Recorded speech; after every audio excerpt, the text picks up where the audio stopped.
Hello guys, what is up? I am Liap121 and welcome back to Flash Fridays, where I give you guys a blast from the past with games from the Flash as I end my Let's Play of Zuma Deluxe for the PC. Last time, I showcased in like 2 levels Mirror Serpent and Sunstone in what was a very short episode. Shows how easy some of the end levels can be. In this episode, however, the Gauntlet showcase will finally come to an end as I take a look at Zumaic Exodus and finally, space. Of course, this is the end of the playthrough, so I will also showcase some extra tidbits and secret Easter eggs that you might not know about this game, as I end off what has been a pretty decent playthrough to start out 2023, until the Flash Fridays of course. If you guys are hyped for more Flash Fridays here on the channel though, make sure to hit the like button and subscribe for content if you're new. I have lots of gaming upcoming on this channel, including the next Flash Fridays Let's Play coming up next week. But of course, remember to ring that bell as well to get notified anytime I upload on the channel. Last episode on the card, top right. Right off the gate, I'm actually going to get into the secret Easter eggs of this game. The first thing actually concerns the main menu screen. Watch what happens when I scroll down the buttons of this game with a higher volume.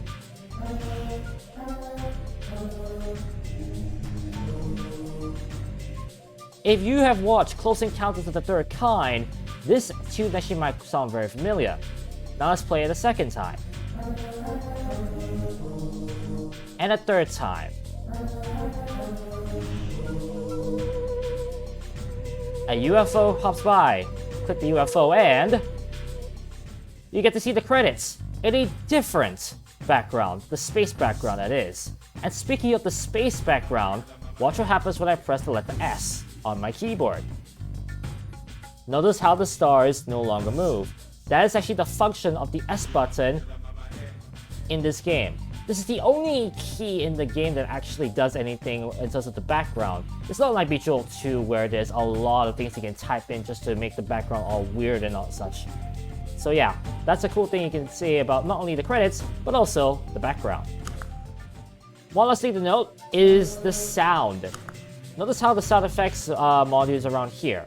Now watch what happens if I push it down a bit further. Notice how none of these play anymore. That's because the volume is too low to allow that to happen. But what's even funnier is if I push it down even further. Watch what happens when I play this game. Watch what happens when balls are cleared.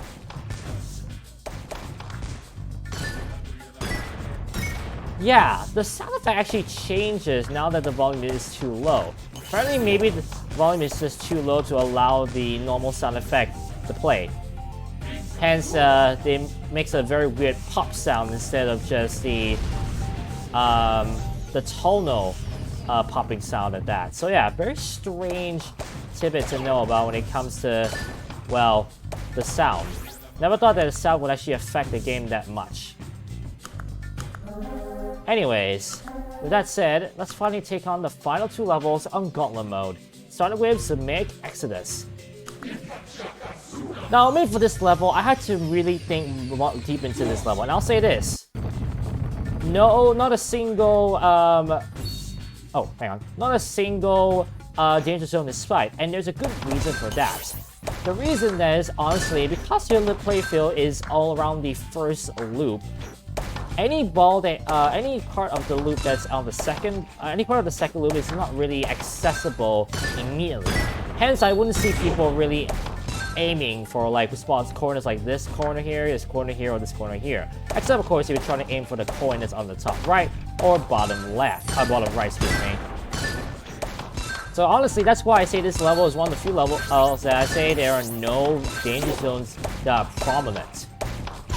I know it's a weird decision, but honestly, if you're playing normally, I don't see anyone trying to aim for the outer loop instead of the inner loop.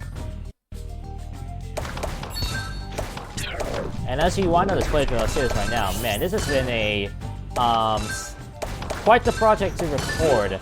For those wondering, I have actually fell ill midway, and there were a few episodes that I did record while having that sore throat, but I'm surprised that they came off well.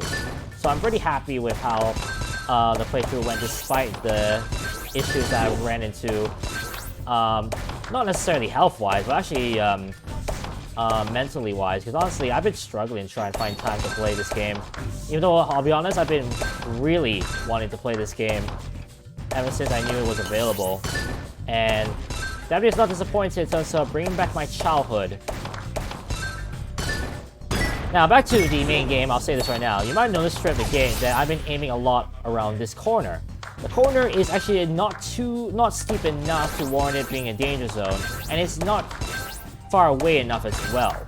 Hence why I did not label this as a danger point at all.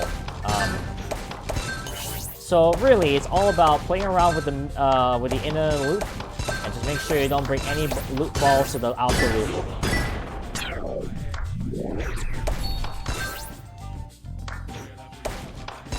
Yeah, that's how I would describe this level. Very simple, I'll be honest. And as I said before, I really had to think very much into whether this level has any prominent danger zone. And the answer to that question, to be honest, was no, after much thought.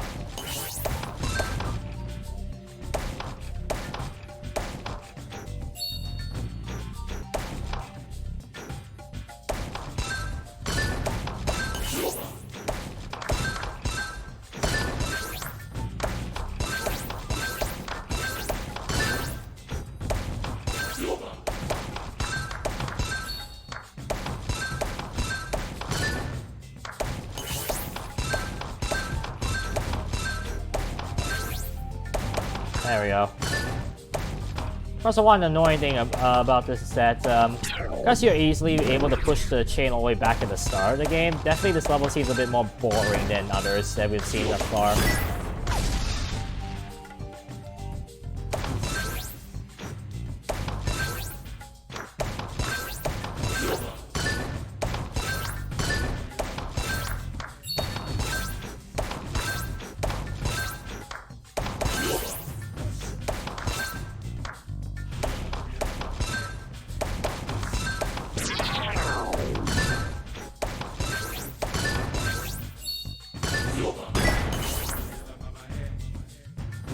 Not bad.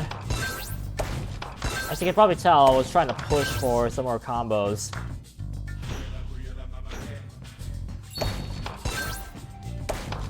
I think one thing some people may be asking is, why isn't the start of the level a danger point since there is a blockade? Well, the answer is, it doesn't really hinder any shot behind it. It's not like I'm gonna aim around near this part of the level in order to get a combo. Like, maybe I would, but very rarely would I, honestly. I mean, very rarely would you, I should say. So that's why I didn't deem it a danger spot at all. I just find it as like, oh, it's there. No reason to worry about that spot whatsoever. Like that, I aim for that left side, but I only aim for the upper part. It's not like aiming for any part that's like lower by any means.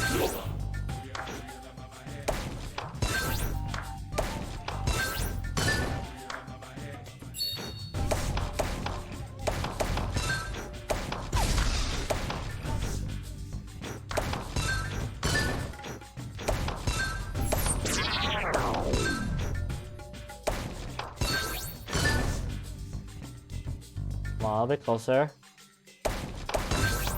Oh, that might be my best gap shot I've done throughout the entire playthrough.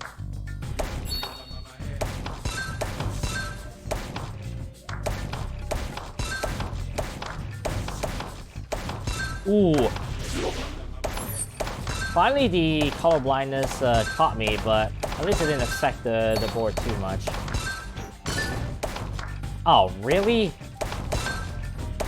And happen again.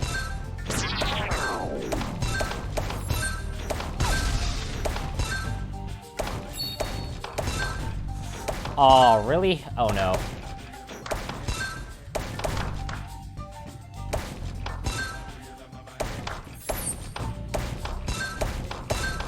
Ooh, uh-oh. There we go. That's gonna help my cause. Oh, that will help my cause. Let's go. That was clutch. Aw, man. Probably didn't. I probably broke my combo, and sorry, my chain instead, and it did.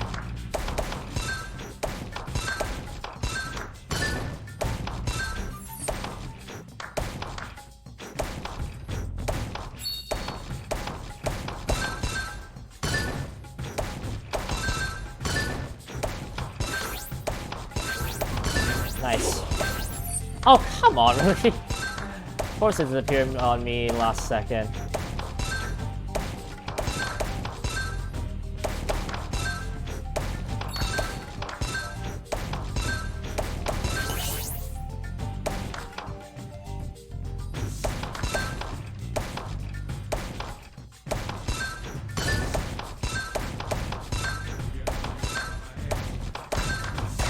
Another thing I should comment as we wind down the playthrough, music-wise. I know the fact that there's only one music track or main music track can be a bit boring, but at the same time, it's so catchy, I would say, that it really isn't a bore. And plus, I feel like people wouldn't really paying too much attention to the music, considering how they often will be focusing on the game more so, just to make sure they survive. But honestly, as a soundtrack itself, it's catchy. Wouldn't say memorable, but it's still quite catchy all the more.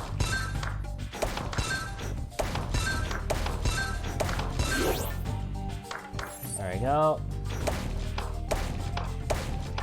Nice.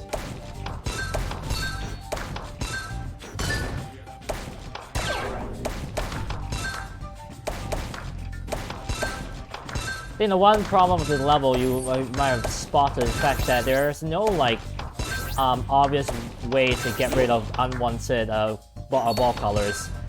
So right here, if I want to get rid of purple right there, I have nowhere to shoot except either A common purple ball, or B, literally a random spot to dispose.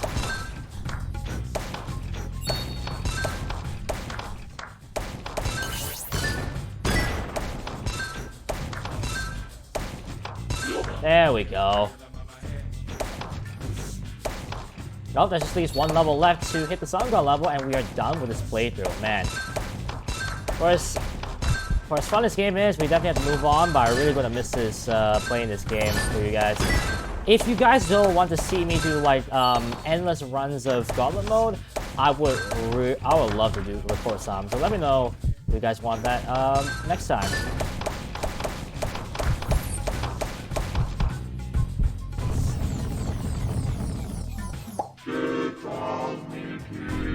There we go. Well, one last level to hit Sun God, and I would have 100%ed this game. And that is space. Now, the level itself is literally blank. There's no way you can see the track. So I did it for you guys. Here's the track itself, and here are the red spots that indicate the danger spots, of course. Of course, I only showed that for just a while, because I kind of always show this up all the time.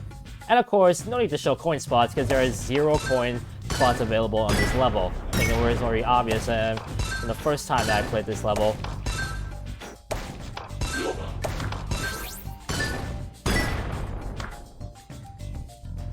Now, honestly, for this one, I recommend just taking your time. And if you did manage to catch a snapshot of the level design, you might notice something very notable. The curve, they put a lot of curves in this one. There are a lot of instances of the level basically curving upon itself inwardly. So, for example, right here. Now, of course, this is quite annoying when you don't have an even playing field. Now, I know it's not like a bumpy playing field per se, but definitely a bit tricky at times whenever you're playing. So that's why you have to be very careful with these spots like these. Especially when the curve jumps back up. Right here, for example. That's one of the reasons why I say this level can be a bit tricky for those who are new. And it was tricky for me. I remember I said before, I did take 3 tries to defeat the level itself. Now imagine doing this on Gauntlet mode, when there are no coins to speak of. And as you can probably tell, because there are no coins, what reigns supreme? Chains. They are pretty much your lifeline whenever you're struggling to, well, struggling for progress. Now right here I'm gonna play it a bit smart. And I'm gonna try and like create as many opportunities to score basically. There you go. Finish me yet. Alright, now I'm trying to take advantage.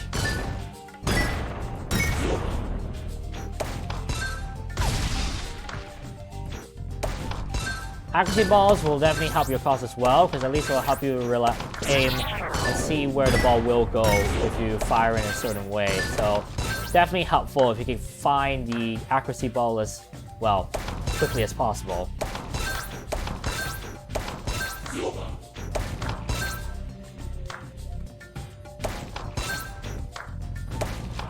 Now the one problem about going for chains though with this level is that once you see how the level goes, you can see that more of the area gets filled and you have less opportunities to, well, fire unwanted ball colors.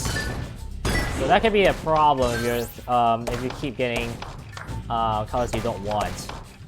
So try to utilize as much as you can, what you got. Very pivotal in this level levels to do that.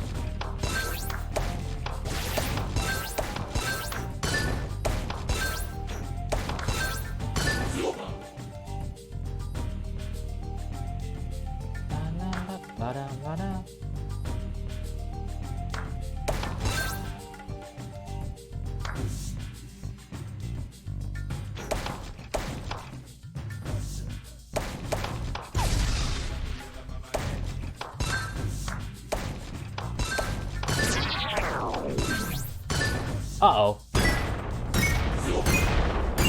I saw a 6 combo right after I fired it. I was like, uh-oh. That's actually pretty good, though.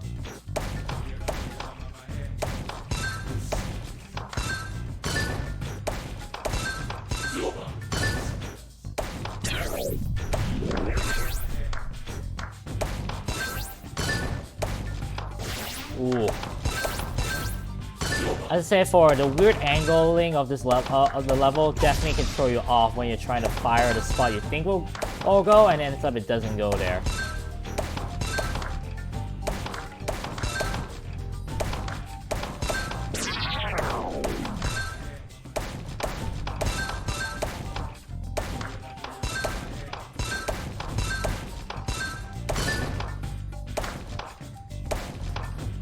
Oh, really? Wow. Totally the weird angling would throw you off. Or can throw you off, I should say.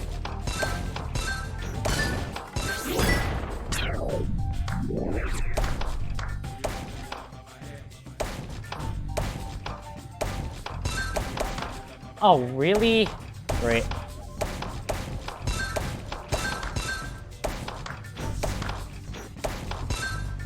Uh-oh.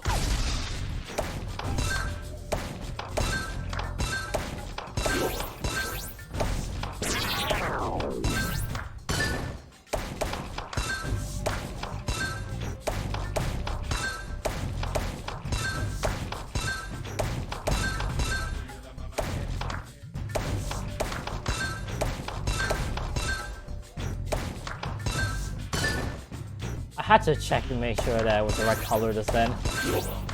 Oh.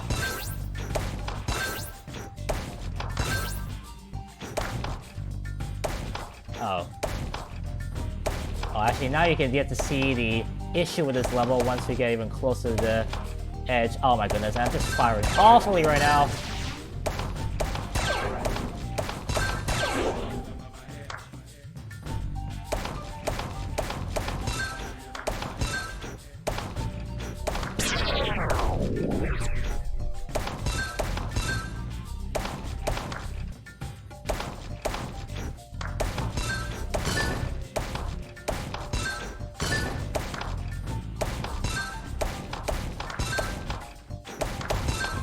Nice. Oh, really?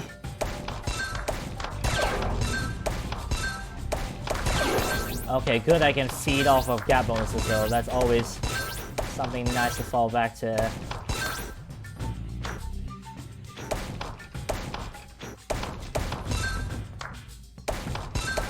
Some of you couldn't tell, but I was greedy for her for a second, and it really is starting to hurt me what I did.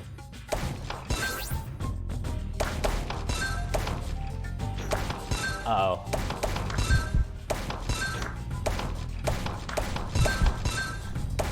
Oh no.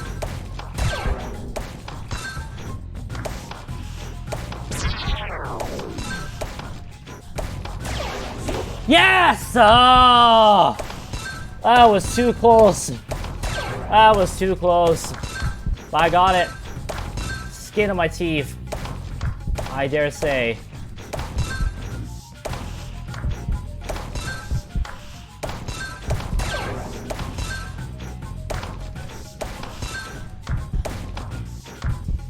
Also, you can see how tight this level becomes after all this fill. It's ridiculous.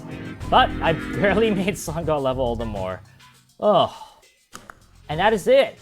Every single level, that's with Songar level being reached. And with that done, something has changed in the main menu. Watch this. Or not? Uh-oh. Oh, wait, random? Play random level that you have lockdown adventure mode. Wait, do I have to do this? Well, I guess I'm doing it. You know what? I'll do this for you guys. I actually did not know that random was included. I guess that's why I didn't get the crown last time I played this. Huh. Well, with that said, I might also give you guys my final thoughts of this playthrough. This game, part of my childhood immensely.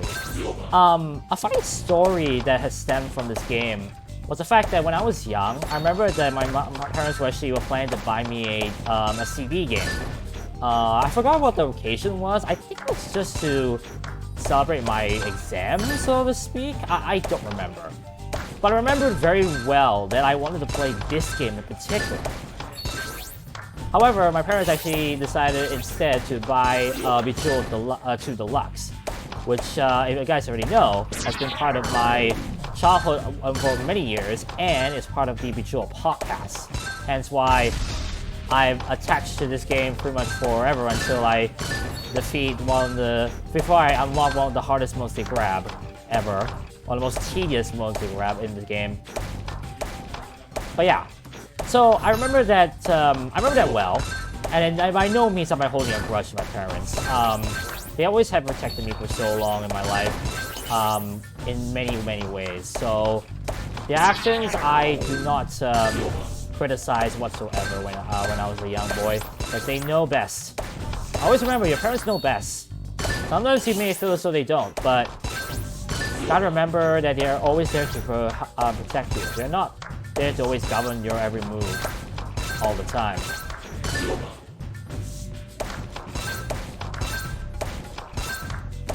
But with that said, I remember a lot later in my life I actually got to finally play this game because my friend helped me to download it. And boy, lots of nostalgia went through as soon as I clicked that play button. Because I always remember playing the Luxor series, this game, and then many other games that use the same engine basically. I always remember really just enjoying the simplicity. I always remember just enjoying the funness of this, the funniness of this. So that's why it's just like every time I come back to this game, it's just like, man, nostalgia overload, but also just a sense of comfort that I get just from playing this game. I enjoy it so much. And I can't see myself really not liking a game of this type at all, unless there's some, unless of course maybe it involves like a very like lofty achievement, so to speak. Maybe that would be a day that I'll find a game like that, and I'll probably hate that game forever. But in all seriousness, this franchise, this game, today's Popcap, definitely has put a huge a huge indent in my life, and I can't see myself saying that I don't like these kind of games anytime soon. I just really enjoy everything about this. And who knew that a frog shooting balls out of his mouth would be this fun? I know I worded it that way, but I don't care. It's just that simple, yet that addictive.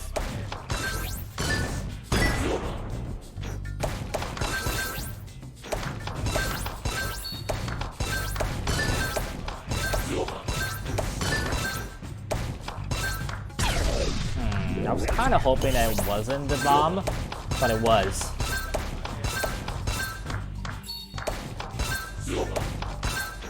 Although these easy grab combos are making my life a lot easier right now. You know what? I'm gonna fish. I will fish with this one. Nah, never mind. The fishing did not work.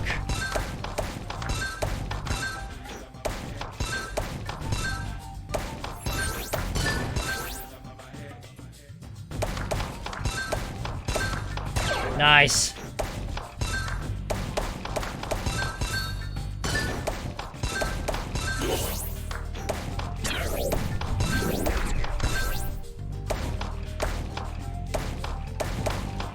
Got it. Okay, I thought that was a little more bigger than I was anticipating.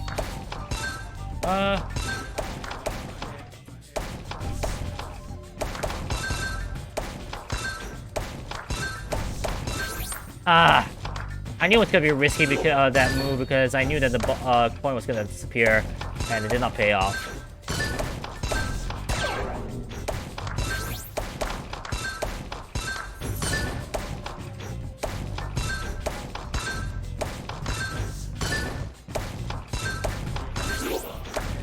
One more.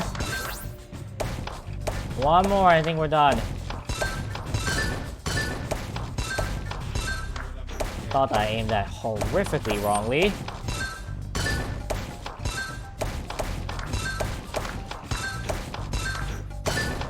Got it.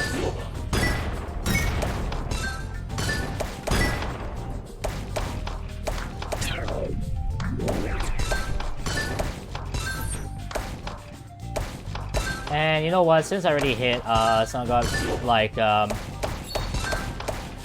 8 on this level, I'm just gonna do a celebratory shoot up of in all directions.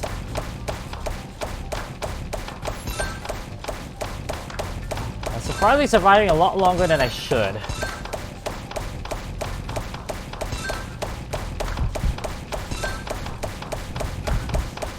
There we go.